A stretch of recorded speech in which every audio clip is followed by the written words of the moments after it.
Hi, I'm Josh Kattenberg, the owner and CEO of Real Property Management Express. Last week was brutal. It was like being on an airplane when suddenly all the oxygen masks drop out of the ceiling and the pilot announces that the plane is in trouble. What do? Over the next week, I'm going to share with you some ideas on how you can survive the next 12 weeks as a rental property owner. So what does putting on an oxygen mask look like in rental property? Well, just this: cash is the oxygen of rental property. Without cash, you can't pay your mortgage. You can't keep the heat and electric and water running. You can't do the maintenance that's going to protect your property and pay the insurance that's going to protect the property.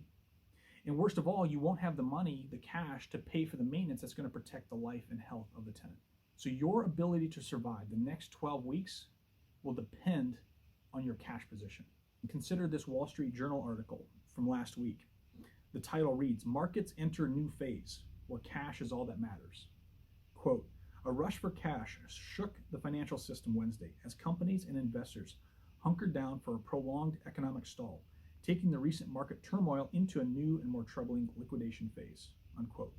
In this series of videos, I'm going to share with you a 5-part plan that you can use to not only survive, but also thrive. We're going to talk about collecting rent from tenants who are facing economic hardships.